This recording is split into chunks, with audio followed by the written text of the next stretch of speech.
So I was watching I always forget what it's called. That Conor McGregor media news channel. It's that one dude. He was interviewing Dana White. It's like a green logo. You guys know what I'm talking about. You know, there's these all these different media outlets, and one of them has like green font. It's green, like black and green branding or something like that, and it's owned by Conor McGregor. I can't. It'll come to me eventually. It'll come to me as soon as I turn off the video. And one of the things that they were talking about was the Francis Ngannou situation, the situationship between Dana White and Francis Ngannou. And it got to a point, man, as soon as I click record, I started getting some crazy hunger pains right now. My stomach hurts. Dana White started talking about it, and he said something like Francis Ngannou. Okay, so what happened, the dude was trying to bring up the situation. He wanted the drama. You could already tell. He's like, I want the headline, you know? And something about Dana's tone right off the bat, already had me like, oh, snap. Before he even said what it was, something about his body language and the way he even started his sentence sounded very beep, beep, beep to me. You know what I'm saying? He started, I was like, oh no, is this dude gonna backtrack? I just made a video. I'm not a Dana White fan. I'm not trying to take a hard side or anything like that, but I gave my opinion. And Francis Ngannou, you know, whoever side you're on, you could be on Francis Ngannou's side. You could be Francis Ngannou's publicist. You could be his manager and watch the interview that he did with Ariel Helwani and be like, bro, you look, if OJ would have looked like you in court, he would have got sent to prison for life. Like, if you are innocent, you have perfected the art of making yourself look like the most guilty person ever. Like, he just did the most terrible job. And I was talking about that yesterday. And I gave my reasons, and I listed some points, you know, about the cameras and stuff like that, and the way he just danced around every question. That, you know, I felt like, yeah, this looked really bad for Ngannou. And again, it's not like I have any interior motives to try to be on the side of Dana White. This has nothing to do with the fact. That I'm waiting on a callback, that I'm waiting on a possible interview from TKO for their creative writing department. This has nothing to do with the fact that I went on Indeed.com and applied for a creative writing position with the UFC. This is aside from the fact. That's not how I get down. I'm able to compartmentalize. I got everything. Like, if you could see the inside of my mind, it's like a waffle, bro. It's like a waffle. Everything is so neatly compartmentalized. And Dana White, when the actual words started coming out of his mouth, then I said, uh-oh. First I said, oh, no, because I was like, he's kind of like squirming in his seat a little bit. He's like, oh, you see, what happened? Francis? You talking about Francis? Oh, I said, oh, no. And then when he started saying the actual words, I said, uh-oh. And just to get right to it, he said something about that. So he immediately approached it as if he was trying to downplay it now.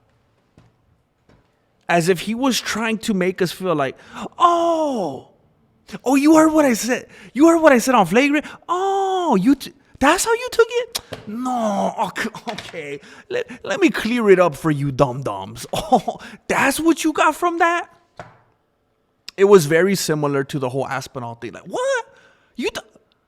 I ain't never said nothing negative about Aspinall. What? Oh, child, please. It was like, as much as I don't like Tomas Aspinall, it was pretty unsettling to see Dana be like, you thought I was saying something negative? Oh no. And I didn't take it as negative, but I feel like that's just what the consensus is. That's just what we're gonna call it. When he's like, oh yeah, Aspinall didn't want to go on.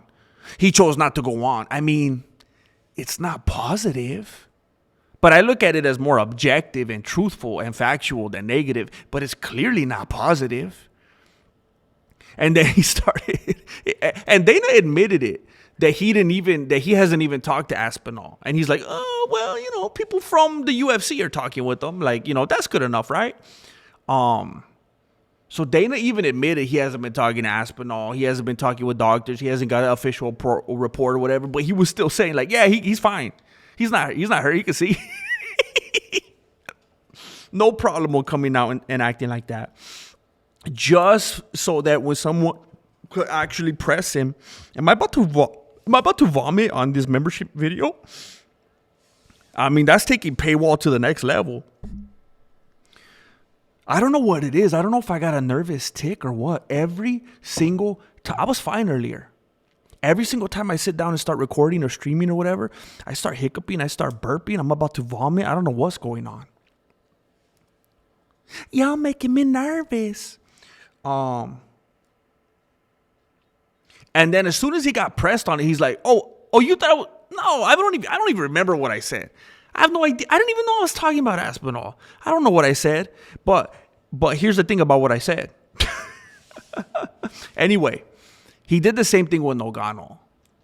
He came on Flagrant and he said, this dude, and he does the motions and everything. He says, and I went back and watched it right now. Because as soon as he opened his mouth with this dude, I was like,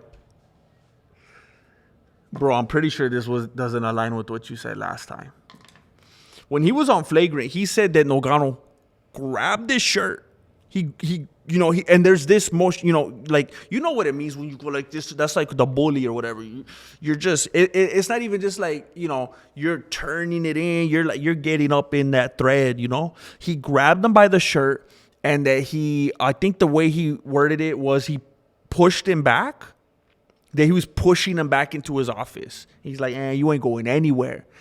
You could sign out. You could check out anytime you like, but you can never leave. That's what he told him. He told him, this ain't the war room. You're up in the Hotel California, homie. And then when he came on this interview today, he's like, no, he just ever so gently placed his hand on my chest. Bro, I'm not going to say I was on here defending you yesterday, but you're trying to make me look bad, bro. He went from saying that he grabbed it. He got that torque in his shirt. He grabbed it.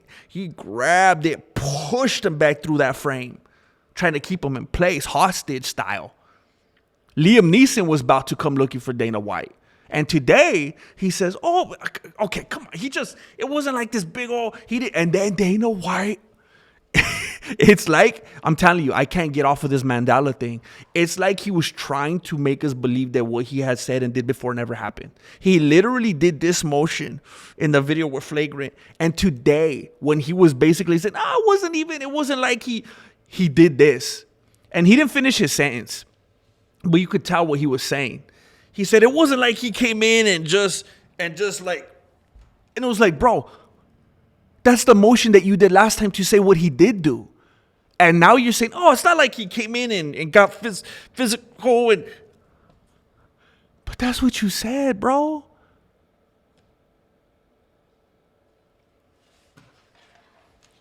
And look, I would be happy. And again, has nothing to do with the creative writing department position. I'm just saying, I would be thrilled. I would be very happy to see that in this new Paramount era where things are getting very creative. I mean, Dana White won't stop talking about the Landman. I'm going to be very surprised if, by February, we're not seeing Dana White making cameos with his cowboy hat and his boots on in Landman. Is that a cowboy show? It sounds like a cowboy show. It's entertainment. We're going to see these fighters making cameos on these series, on these made for Paramount movies. And then you know what I think is very interesting? Very, very interesting. And I was actually going to talk more about this. I was shocked when I heard about this. Let me just make sure I'm correct and I wasn't dreaming.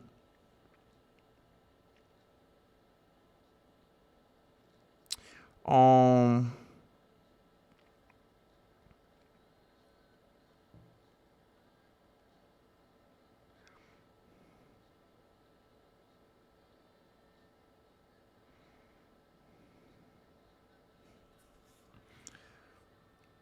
Hold up, give me a moment.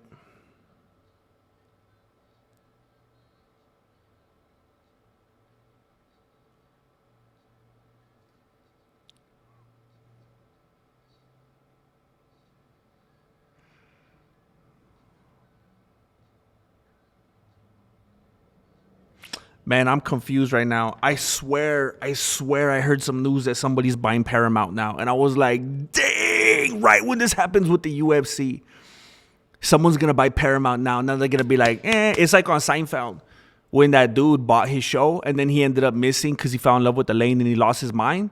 And then the new boss came in and they're like, we're going to pass. I was like, I bet you they're going to get bought out. Someone's going to come in and go, chale, nah.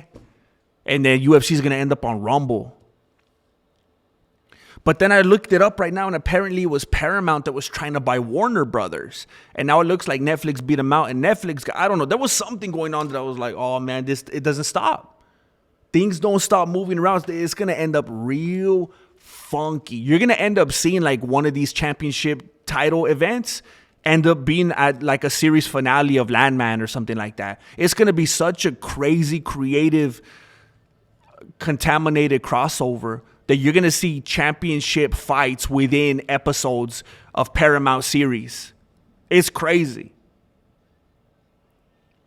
And what I'm getting at is I would be thrilled if this was like a Vince McMahon, Stone Cold Steve Austin kind of thing. If Dana White's just hopping from podcast to podcast, changing up his story, and Nogano's like, bro, I ask Dana. Like he can't even remember the script. He's like, I don't remember my lines. I don't remember my lines. I'm not supposed to know English, homie. He says, ask Dana. As long as I'm getting my check, as long as we're beefing, all I got to do is come in, grab him by the shirt every once in a while. Sometimes just gently place my hand on his chest, depending on the storyline. I don't know. But Dana either made himself look stupid today.